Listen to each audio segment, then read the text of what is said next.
안녕하세요. 정승태 교수입니다. 지난 중간시험 기간 잘 보내셨는지 궁금합니다. 다시 기독교 세계관 수업을 시작하게 되었습니다. 9주차에는 중간시험 시간을 보내는 바람에 동영상 강의가 없었습니다. 오늘 기독교 세계관 수업은 제 10주차 수업이 됩니다. 앞으로 기독교 세계관 수업은 4번이 남아 있고요. 그리고 한 번은 기말 시험이 남아 있습니다. 학교에서 내린 결정을 알려드리는 게 좋을 것 같습니다. 학교에서 내린 결정은 이번 학기에는 대면 수업을 하지 않기로 결정을 내렸고요. 그런데 한 가지 예외 조항을 말씀하셨는데 그것은 무엇인가 하면 기말 시험에는 대면으로 시험을 치를 수 있도록 했습니다. 다만 한 가지 조건이 교수님들과 학생들의 동의하에 그렇게 하기로 결정을 했습니다. 저도 지금 생각해보면 상황을 조금 주시해보고 기말 시험에는 우리가 대면으로 여러분을 만났으면 합니다. 학교에 대한 어떤 생각도 있을 것이고 한 번도 오지 못한 신입생들이 대부분이기 때문에 제가 그런 결정을 한번 해볼까 생각 중에 있습니다. 그리고 한 가지 더 여러분이 치신 그 중간시험 문제는 기말 시험 때에 가지고 오시면 될 것 같습니다. 근데 혹시 여러분이 친 그 시험지를 잊어버릴 수도 있고 또 그날 가져오지 않을 수도 있을 것 같아서 종강이 되어 감에 따라서 제가 여러분에게 다시 한번 상기해 드리고 또 공지해 드리도록 그렇게 하겠습니다. 잊지 않았으면 합니다. 모쪼록 건강에 유의하시고 우리 모두 코로나19를 잘 극복해 나갔으면 좋겠고 모두 힘을 내었으면 더욱더 좋겠습니다.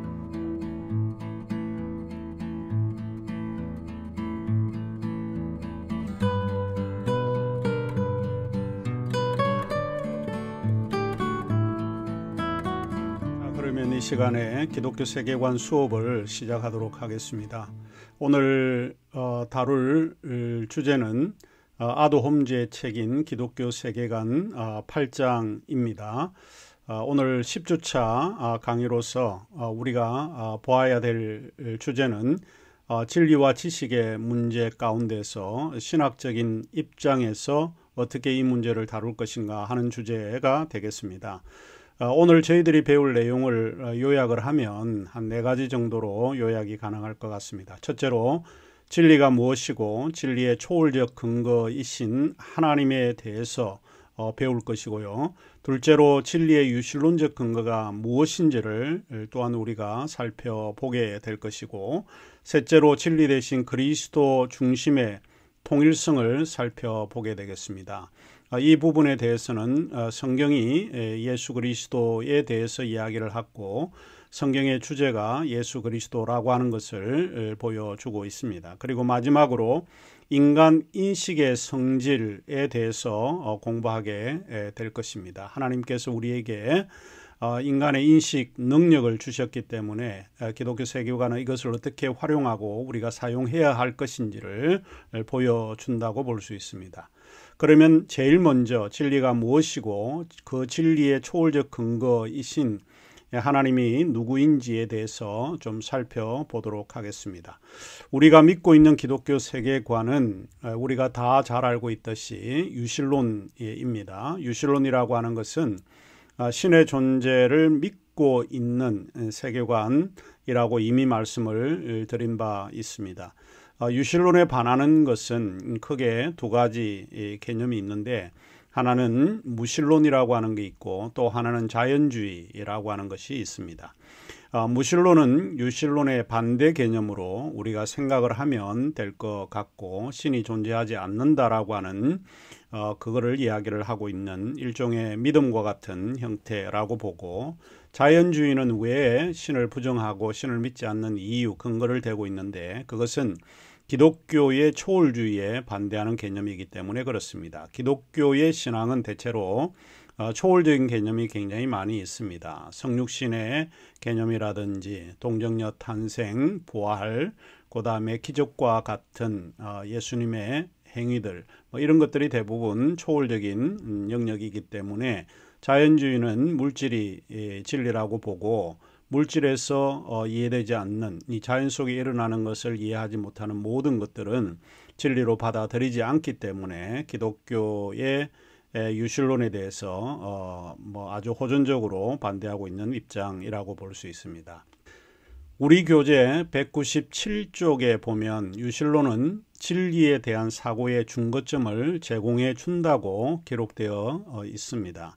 여기서 중거점이라고 하는 용어가 하나 등장을 하고 있는데, 이 중거점이라고 하는 것은 표준이나 기준이 될 만한 점을 이야기를 하고 있습니다. 이 사전적인 의미를 기억을 하시면 중거점이라고 하는 게 뭔가 하는 것을 이해될 수 있을 거라고 생각을 합니다. 간단하게 설명을 하자면 우리가 무엇을 결정을 할 때 근거를 삼는 것을 이야기를 합니다.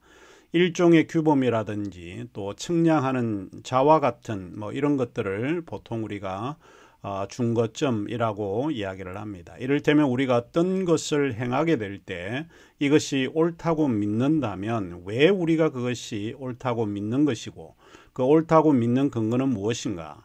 그것이 우리의 신념이든 우리의 표준적인 사전이든 아니면 성경이든 이 모든 근거를 가르쳐주고 이야기해주는 그거를 이제 일종의 표준이고 기준이라고 볼 수 있는 것이죠. 기독교 세계관은 진리의 중거점이 바로 창조주 하나님에게서 출발한다고 하는 것을 가르쳐주고 있습니다. 인간의 인식보다도 하나님의 그런 창조주의 인식에서 출발을 하고 있다. 이게 굉장히 중요한 이야기입니다. 자, 그러면 일단 진리가 무엇인지를 이해하는 것이 필요할 것 같습니다. 진리는 변하는 시간에 따라서 상대적으로 변하는 것이 아니기 때문에 진리는 불변하고 변하지 않는 속성으로 인식되는 개념입니다. 진리는 우리의 생각이나 사고에 의해서 투영되어지는 것이 아니고 그것을 초월해서 존재하고 있다라고 하는 것입니다. 따라서 진리의 중거점으로서의 하나님은 초월적 존재가 되신다는 것입니다. 요한복음 4장 24절에 보면 하나님은 영이시니 신령과 진리로 예배해야 한다라고 하는 기록이 있습니다. 하나님이 영이라고 하는 이 말의 의미는 다양하게 해석이 가능하지만 하나님은 어느 곳에서도 예속될 수 없는 존재, 즉 초월적인 존재라는 뜻입니다. 종종 우리는 하나님을 우리의 형상이나 우리의 생각 또는 우리의 문화 아니면 우리가 가지고 있는 교리 이런 거에 의해서 하나님을 창조하려고 하지만 하나님은 우리의 문화, 우리의 교회, 우리의 교리 또 우리의 생각 속에 한정시킬 수 없는 존재라는 겁니다. 이유는 뭘까요? 그것은 바로 하나님이 영이시고 초월적인 존재이기 때문에 그렇다라고 보는 것입니다. 비록 우리가 이해된 하나님은 우리의 입장에서 우리는 하나님을 이해하고 있다고 해도 이것이 옳다라고 해도 그거를 자세히 들여다보면 사실은 우리가 이해된 그 하나님은 온전한 하나님이 아닐 수 있습니다. 우리가 이해된 하나님일 수 있다라고 보는 거고, 그래서 우리가 이해된 그 하나님을 넘어서 있는 진정한 하나님이 있다라고 인정을 해야 될 것인데, 이제 그런 의미에서 우리가 믿고 있는 하나님은 초월의 하나님이 되시는 분이시다 하는 것입니다. 그리고 그 창조주 하나님은 영원 불변한 존재가 되신다라고 이야기를 합니다. 이런 이유에서 기독교 세계관이 인간의 진리를 이야기하지 않습니다. 인간의 진리가 필요 없다라고 이야기하는 것이 아니라 인간의 진리가 기준점이 될 수 없다, 중거점이 될 수 없다라고 하는 이야기입니다. 인간은 유한하고 제한적인 존재이기 때문에 실수와 오류를 범할 수 있기 때문입니다. 우리가 주장하는 진리는 결국 하나님의 진리입니다. 하나님의 진리는 결코 왜곡될 수 없고 또 하나님이 알고 계신 것은 진리이고 그 진리에는 변화가 있을 수 없는 불변한 것밖에 존재하지 않는다라고 이야기를 합니다. 사도 바울은 골로새서에서 그 안에는 지혜와 지식의 모든 보화가 감춰져 있느니라 라고 기록하고 있습니다. 즉 하나님 안에는 지혜와 지식의 모든 보화가 감춰져 있다고 주장하고 있는 것입니다. 이 이야기가 나온 배경을 우리가 살펴보면 많은 어떤 의미를 좀 배울 수 있을 것 같은 생각이 듭니다. 당시에 영지주의, 그노시스티즘이라고 하는 영지주의에 의해서 골로새 교회가 매우 혼란스러워했던 시기입니다. 지금으로 말하면 새로운 세계관이 교회 안에 진입해 들어온 거지요. 영지주의는 기독교의 새로운 형태로 변질된 것을 이야기하고 있습니다. 그러면 우리가 궁금한 게 그러면 영지주의라고 하는 게 또 뭔가 하는 거지요. 영지주의는 후기 헬레니즘 문화권 속에서 일어난 일종의 세계관이라고 볼 수 있는데, 영지주의가 주장하는 것은 기본적으로 육체를 단순한 껍질로 보고 영혼만이 진실된 것이라고 주장을 합니다. 이러한 사상은 헬레니즘, 그리스 철학이라든지 그리스도 문화와 연관되어 있는 것이죠. 헬레니즘의 문화에 지대한 영향을 주었던 철학자 플라톤주의, 구체적으로 말하면 신플라톤주의에 의해서 주장되었다고 볼 수 있습니다. 이제 학교에 입학한 여러분은 신플라톤주의는 뭐지? 라고 질문을 할 법합니다. 간단하게 제가 좀 말씀을 드리자면 신플라톤주의 그러면 여러분이 기억을 해야 될 부분이 제가 생각할 때는 약 한 두 가지 정도 기억을 하시면 좋지 않을까 합니다. 하나는 그 내용이 무엇이냐, 누가 신플라톤주의가 뭐냐라고 이야기할 때 일단은 그 신플라톤주의의 내용이 무엇인지를 인지하는 것이 좀 중요할 것 같고요. 또 하나는 그러면 신플라톤주의는 누가 시작을 했냐, 창시자가 누구냐라고 하는 것을 기억을 하면 좋을 것 같습니다. 이 두 가지를 기억하면 신플라톤주의는 이런 거구나 라고 하는 것을 여러분이 암시적으로 좀 배울 수 있는 내용이 아닐까 싶습니다. 자, 신플라톤주의가 주장하는 내용은 플라톤의 이데아 사상의 측면이 강조되고 있다라고 하는 겁니다.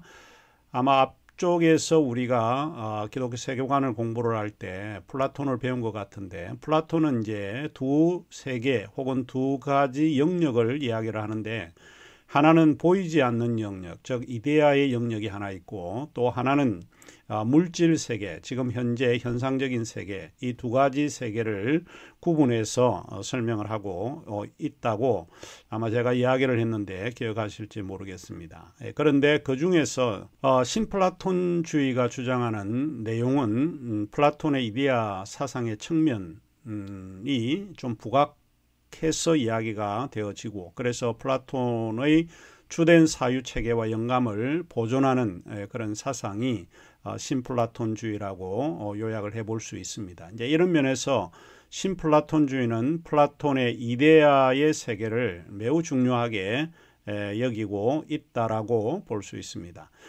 그런 의미에서 신플라톤주의는 신을 혹은 하나님을 초월적 존재로 이해하고 있습니다. 그러면 이 신플라톤주의는 누가 만들었냐라고 하는 것이죠. 이 사상은 그리스어를 사용한 이집트인이었던 플로티누스가 이 사상의 창시자로 알려져 있습니다.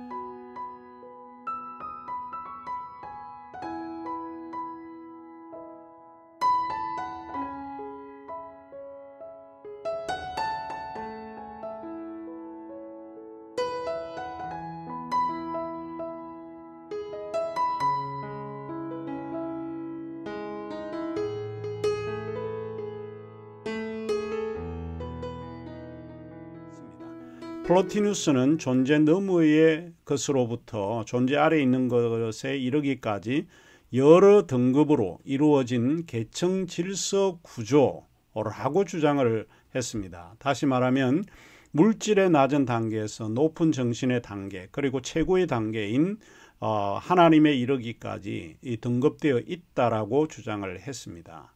그리고 플로티누스는 신을 뭐로 정의를 하고 있는가 하면 유일자, 다시 말하면 일자라고 표현을 합니다. 어떤 데는 유일자라고 이야기를 하기도 하고 어떤 데는 일자, 동일한 말입니다.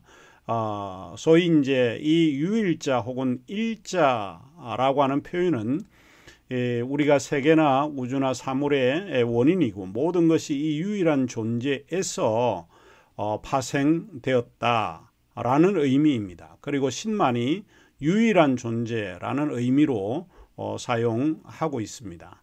그러면 플라톤 사상에 대해서 몇 주 전에 우리가 언급을 했던 것을 이제 기억을 하시면서 결국은 이제 신플라톤주의가 플라톤의 두 세계에서 한 영역을 주로 강조적으로 끌어내어서 사용을 했구나 하는 것을 기억을 하시면 될 것 같습니다. 자, 이러한 사상에서 영지주의는 이데아의 세계가 보다 완전한 세계라고 주장하고 보이는 이 세계는 변하고 영원하지 않다라고 주장을 합니다. 영지주의는 신플라톤주의 사상뿐만 아니고 그 사상의 이교도의 철학인데 그 사상뿐만 아니고 점성술이라든지 헬레니즘의 종교들을 융합시켜서 하나의 사상적 체계를 세우려고 했다는 것입니다. 그래서 영지주의를 일종의 뭐라고 부르는가 하면 혼합주의라고 부르는 이유가 여기에 있습니다. 이런 혼합적 사상에서 영지주의는 영혼은 영원하고 불변하지만 인간의 육체는 사라지고 변하고 심지어는 육체가 악하다라고 여겼던 것 같습니다. 영지주의에 대해 세 가지 특징을 기억하면 좋을 것 같은데 우리가 높은 학년에 올라가면 영지주의에 관한 논의가 있기 때문에 오늘 이 시간을 통해서 이런 특징들을 조금 기억을 해주시면 좋을 것 같습니다. 첫째로 영지주의는 조금 전에 이야기를 했지만 이원론적입니다. 영적인 세계와 물질적인 세계를 철저하게 구분하고 있다라고 하는 것입니다. 영적인 것은 선한 것이고 물질적인 것은 악하다라고 하는 생각이 영지주의에서 지배적인 생각이라고 하는 것입니다. 둘째로 영지주의는 물질의 질서가 어떻게 존재하게 되었는가를 설명하고자 할 때 그들은 한결같이 물질 세계의 기원을 신에게 돌리기를 거부했다라고 하는 것입니다. 물질은 태초에 있었던 어떤 무질서에서 갈등이라든지 타락의 결과에서 파생이 됐다 이렇게 주장을 합니다. 그 다음에 셋째로 영지주의자들은 모든 인간이나 적어도 인류의 엘리트 계층 속에 영적인 요소가 들어있다라고 이렇게 믿었습니다. 이 영적인 요소가 이 세상에서 나그네로서의 위치에 처해 있기 때문에 물질로부터 해방되어 그 진정한 본향으로 올라가기를 열망한다라고 보았던 것입니다. 자, 영지주의는 주 2세기 중엽에 나타났고 이것이 기독교의 이단으로 활동하면서 기독교 세계관에 도전을 하고 공격을 했다고 보여줍니다. 그래서 골로새서, 바울이 쓴 골로새서를 이해할 때 이 배경에는 영지주의적인 배경이 있었구나라고 하는 것을 기억하면 좋을 것 같습니다. 자, 다시 돌아와서 골로새서 2장 3절의 배경에서 이처럼 영지주의가 도사리고 있다라고 하는 것을 이해하시면 될 것 같고 여기서 바울은 인간의 지혜가 진리를 평가하는 기준이 될 수 없고 하나님만이 진리를 평가하는 기준이라고 하는 의미에서 바울이 이 구절을 사용하고 있습니다. 따라서 하나님과 피조물의 구분은 기독교 세계관에서 매우 중요하다고 여러 번 말씀을 드렸고 이런 면에서 모든 진리는 인간의 진리가 아니라 하나님의 진리라는 사실입니다. 이제 우리가 두 번째 단락으로 넘어가야 될 것 같습니다. 이 두 번째 단락에서는 우리가 논의할 부분이 진리의 유실론적 근거입니다. 왜 유실론의 근거? 그것이 진리를 따르고 있는 것인데 그 근거로서 누가 중요하다고요? 하나님이 중요하다라고 보는 것입니다. 그래서 유실론의 근거로서 하나님은 매우 중요한 위치에 있습니다. 하나님은 누구인가요? 하는 것인데요. 두 가지가 중요하다고 저는 생각을 합니다. 첫째로 기독교 세계관에서 하나님은 무로부터의 창조, 소위 크리에티오 엑스 닐로라고 하는 무로부터의 창조로 이해되고 있다라고 하는 것입니다. 그런데 이 무로부터의 창조란 의미는 하나님이 만드신 모든 것을 초월해 계신다는 뜻입니다. 다시 말하면 하나님은 유한성을 초월해 계시는 분으로서 그의 피조물의 궁극적 희망이 되신다는 것입니다. 또한 두 번째로 기독교 세계관에서 하나님은 모든 면에서 완전한 지식을 가진 분이라고 인정하는 것입니다. 종합을 해보면 진리의 유실론적 근거는 세속적 휴머니즘과는 구별된다는 점을 보여주고 있습니다. 세속적 휴머니즘은 인간의 능력에만 의지해서 지식을 얻어보려고 하고 있습니다. 그래서 세속적 휴머니즘은 인간 중심의 세계관이라고 하는 것입니다. 인간 중심의 세계관은 하나님의 진리를 받아들이지 않는다는 데 있습니다. 특별히 바울은 신약 성경 로마서 1장 18절에서 32절에 다음과 같은 이야기를 하고 있습니다. 이는 하나님을 알만한 것이 그들 속에 보임이라. 하나님께서 이를 그들에게 보이셨느니라. 창세로부터 그의 보이지 아니하는 것들 곧 그의 영원하신 능력과 신성이 그가 만드신 만물에 분명히 보여 알려졌나니 그러므로 그들이 핑계하지 못할지니라. 하나님을 알되 하나님을 영화롭게도 아니하며 감사하지도 아니하며 오히려 그 생각이 허망하여지고 미련한 마음이 어두워졌나니 스스로 지혜 있다 하나 어리석게 되어 썩어지지 아니하는 하나님의 영광을 썩어질 사람과 새와 짐승과 기어다니는 동물의 모양의 우상으로 바꿨느니라. 여기서 바울은 인간은 스스로 지혜롭다고 생각은 하지만 사실은 어리석다라고 주장을 합니다. 이유는 결국 인간의 유한하고 제한된 지식을 가지고 있기 때문입니다. 하지만 대조적으로 기독교 세계관은 신중심주의 세계관, 즉 무로부터 유를 창조하시고 모든 면에서 모든 지식을 가지고 계시는 하나님 중심의 세계관이라고 하는 점을 기억하시면 좋을 듯 싶습니다. 이제 요약을 하면 하나님은 진리의 원천이십니다. 그래서 그리스도인의 희망은 하나님의 그 미쁘심에 근거한다는 사실입니다. 여기서 하나님의 미쁘심은 영어의 reliable에 해당되는 단어입니다. 자, 그러면 첫 번째 강의는 여기서 마치고 두 번째 강의에서 다시 이어서 시작하도록 하겠습니다.